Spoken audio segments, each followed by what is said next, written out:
Ora, sejam então muito bem-vindos a mais um vídeo semanal. Hoje vamos falar sobre aqui a liquidez nos mercados, mais em detalhe sobre a situação dos Estados Unidos. Vamos olhar também para o estado da economia na Alemanha e vamos também fazer um recap daquilo que foram os resultados da Nvidia. Mas começando então pelo primeiro tópico, portanto, poderá ou não a liquidez do mercado ser reduzida. Portanto, aqui discute-se mais uma vez a questão do quantitative tightening, que não é novo, portanto já estamos em quantitative tightening há algum tempo, mas vamos aqui também, de certo modo, conseguir quantificar a dimensão deste quantitative tightening.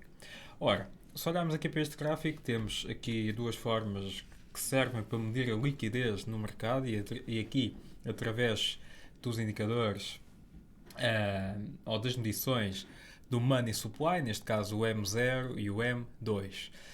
O M2 é mais abrangente do que o M0. No entanto, se olharmos aqui para a questão do M0, portanto, acaba por refletir melhor as reservas no caso da Reserva Federal, portanto, no caso dos bancos centrais, e vemos que as diferenças, quando comparado com o M2, são um pouco grandes. Isto porque o M0 tem vindo aqui a corrigir bem mais do que o M2. O M0 tem vindo a corrigir mais do que o M2.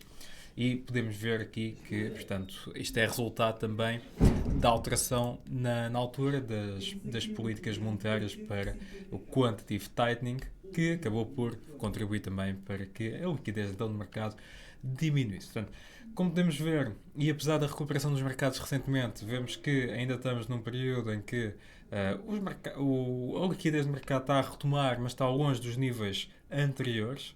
E, portanto, é uma nota importante. Esta distância aqui no caso do M2, aqui do topo até ao fundo, portanto, considerando que isto aqui é o drawdown do M2, simboliza uma redução do balance sheet de 1.4 mil milhões, aliás, 1.4 bilhões de dólares. Portanto, os trilhões que são utilizados na nomenclatura americana. Ora, se olharmos aqui para este gráfico, vemos que, e agora quando comparamos, portanto, o impacto da liquidez nos ativos, portanto, quando comparamos aqui com o S&P, vemos que há bem pouco tempo tínhamos aqui, de certo modo, as reservas a aumentar e também, consequentemente, a apoiar aqui as valorizações no índice, mas neste momento vemos algo um pouco diferente. Vemos o índice muito, podemos até certo ponto assumir que está overbought, portanto, demasiado subvalorizado, devido ao facto de a liquidez do mercado não estar assim tão alta, tão elevada em comparação com a cotação do índice neste momento. Neste momento é inclusive em máximos históricos, e se formos aqui a ver a evolução do excesso de liquidez e também aqui tendo com base a base monetária, vemos que, portanto, neste momento pode haver alguns riscos de haver aqui algumas correções. Mesmo acontece quando olhamos para o mercado de cripto que também é muito vulnerável às condições de liquidez no mercado, portanto, a Bitcoin aqui como referência e o S&P aqui atrás. Portanto, ambos, e se observarmos aqui o período da pandemia, onde os mercados inicialmente entraram em sell-off, mas quando houve aqui um aumento muito grande da liquidez, promovida aqui não só pela Reserva Federal, mas aqui, neste caso em particular, pela maior parte dos bancos centrais, vemos que depois acabou por afetar aqui estas fortes valorizações, e o mesmo aconteceu também no caso da Bitcoin. Quando comparamos o M0, portanto, aqui olhando só para as reservas da Reserva Federal, com o PIB, vemos que os níveis já não são tão elevados, tão extremos quando comparamos, quando sobrepomos aqui estes dois gráficos, portanto, aqui a visão muda um pouco, e quando nós olhamos aqui para o gráfico do Reverse Repo, que acaba por ser um dos mecanismos utilizados nas transições para Quantitative Tightening e Quantitative Easing. Para quem não sabe, acaba por ser o programa que a Reserva Federal tem e os bancos centrais, que passa pela obrigação de compra e venda e compra mais tarde dos ativos, passa muitas vezes pela questão das obrigações, e está alinhado também com as transições de Quantitative Easing para Quantitative Tightening. Isto aconteceu em 2018, em que o Reverse Repo estava novamente a subir, portanto, à medida que A Reserva Federal estava a comprar ativos e depois com a pandemia houve aqui uma venda e que, portanto, traduziu-se também na altura que se olhamos para os juros, portanto, uma diminuição dos juros. Estamos numa situação cíclica, que é cíclica e que deverá também aqui mais tarde ou mais cedo, portanto, vermos aqui um comportamento semelhante, embora não tão agressivo como vimos no passado, mais recente. Já os resultados da Nvidia acabaram por apoiar os índices que no início da semana passada começaram a ser negociados em baixa, estavam a prolongar as perdas, acabaram aqui por os resultados da Nvidia apoiar muito e inverter novamente, ou retomar novamente, a tendência principal. Os resultados da Nvidia acabaram por surpreender pela positiva, voltaram a mostrar aqui que a empresa é muito sólida, resultados muito fortes, perspectivas mesmo para o trimestre atual e os próximos também são bastante animadores, sobretudo quando olhamos aqui para as projeções dos analistas, que estas aumentaram em quase todas as métricas em 10%.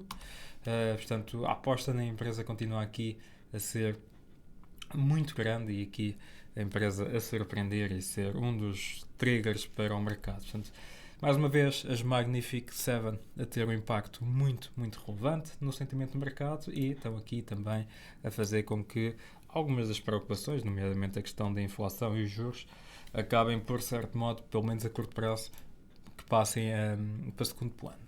Já a situação na Alemanha continua a ser complicada e os dados mais recentes dos PMIs voltaram a evidenciar isso. Portanto, tivemos recentemente PMIs preliminares, onde a atividade industrial voltou a dar sinais de fraqueza, embora tenha vindo a recuperar nos últimos meses, voltou a cair.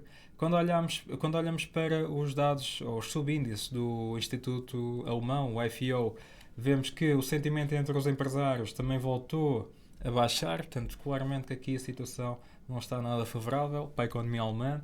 É verdade que já há algum tempo que vemos nos PMIs, vemos também inclusive na evolução do PIB, mas se esta situação não melhorar, portanto, pode aqui conduzir a Alemanha a um momento de maior stress.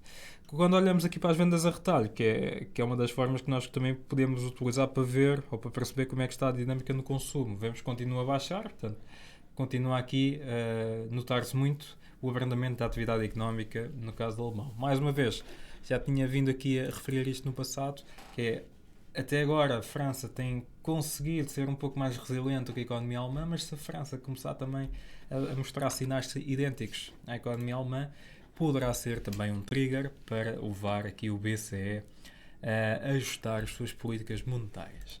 Ora, em termos de calendário económico para esta semana. Esta semana é uma semana bastante importante. Vamos ter aqui uma série de dados importantes, dados muito importantes sobre a economia americana, e aqui com destaque para os dados do PCE, que são métrica favorita da inflação para a FED, e os dados do ISM, que são o indicador da atividade económica também favorita, não só da FED, mas como do mercado, portanto tem sempre um impacto bastante grande. Portanto, a sessão acaba por, ou esta semana acaba por ficar muito centrada nestes dados. Ainda assim, ao longo da semana vamos ter aqui vários dados. Hoje já tivemos alguns dados sobre o imobiliário, que não trouxeram assim grande impacto no mercado. Tivemos também aqui dados sobre índices regionais, neste caso da FED de Dallas, que os dados saíram um pouco melhores do que esperava, mas não tiveram também muito impacto. Amanhã teremos dados do Conference Board, que normalmente, portanto, quando olhamos para o índice de confiança dos consumidores, o mercado tem mais atenção aos dados de Michigan. Ainda assim, portanto, todos estes dados vão ser importantes. Vamos ter mais índices regionais, portanto, o Richmond Fed, e vamos ter também aqui o PIB na quarta-feira. Além dos dados sobre a economia americana, que são vários e espalham-se depois durante a semana. Vamos ter aqui dados sobre o Japão, inflação, que é hoje à noite. Vamos ter também a decisão do Banco da Nova Zelândia. Há rumores de que o banco possa aumentar em 25 pontos as taxas de juros. Vamos ver se há essa possibilidade ou não. Quando nós olhamos para os indicadores económicos, vemos que a economia tem estado bastante fraca, mesmo a própria procura interna tem estado fraca, portanto não há assim muitos motivos para existirem aumentos dos juros, e neste momento a taxa de juros na Nova Zelândia já está nos 5,5%, acima até dos níveis de inflação. E, portanto, diria que é pouco provável. Ainda assim, há algumas probabilidades que apontam para esse aumento e, portanto, pode haver aqui espaço para surpresas. A verdade também é que o NZD tem estado bastante forte ao longo deste mês de fevereiro, por esse mesmo motivo. E teremos depois também dados sobre a Alemanha, portanto, no lado da inflação, que mais uma vez é importante. Vamos ter também vendas a retalho na quinta-feira, portanto, vários dados sobre a economia alemã. Mas, mais uma vez, os dados sobre os Estados Unidos vão estar aqui no centro das atenções. Ora, e olhando aqui, agora passando aqui um bocadinho pelos mercados, olhando aqui para a Nvidia, como podemos ver, portanto, depois dos recuos antes dos earnings, e aqui também associado com a tomada de mais-valias por parte dos investidores, as ações, portanto, a recuperarem muito. Após os earnings, as ações subiram 16% e continua aqui na trajetória ascendente. Já os índices, vemos que continuam também a ser negociados em máximos históricos, como eu estava a dizer no caso do S&P, e é transversal para os outros índices, excepto o Russell. Ainda assim, estão aqui numa situação em que pode ser, de certo modo, sensível e é preciso ter alguma atenção. Continuamos a ter a volatilidade implícita do S&P medida pelo VIX em níveis muito baixos, mas que, historicamente, esta zona aqui acaba por trazer algum stress ao índice americano, portanto é preciso ter aqui alguma atenção. Já no caso das obrigações, vemos algumas recuperações, quando olhamos aqui para as TLT, vemos que depois de terem vindo aqui testar os 90 pontos quase, acabaram por recuperar, mas claro que aqui as perspectivas sobre os juros continuam a influenciar muito a trajetória das bonds e portanto vão aqui, este é sem dúvida o trigger para as obrigações. Já os metais preciosos, continuamos a ver algumas divergências, portanto nós na semana passada vimos uma prata muito mais forte com o ouro, esta segunda-feira vemos a prata muito mais fraca do que o ouro. No caso dos metais, continuamos também aqui muito dependentes não só da evolução do dólar, mas como também a evolução das obrigações. E, terminando no dólar, vemos também que, pelo menos esta sessão, está a ser um pouco choppy para o preço, mas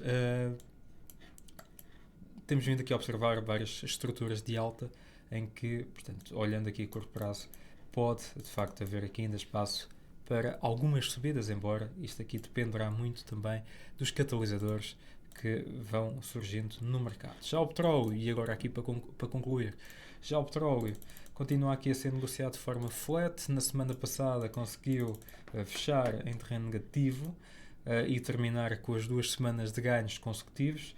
Ainda assim, do modo geral, muito lateral e aqui também, de certo modo, dependente dos dados que forem saindo, não só sobre as decisões de cortes da OPEC, mas também dos dados sobre a atividade económica, e esta semana, como vimos ainda há pouco, será marcada por vários dados sobre a atividade económica. Portanto, estes são alguns mercados que devemos acompanhar ao longo da semana e estes são os principais eventos, portanto, a acompanhar também ao longo da semana. Do meu lado é tudo, resta-me desejar-vos continuação de uma boa semana e bons negócios a todos.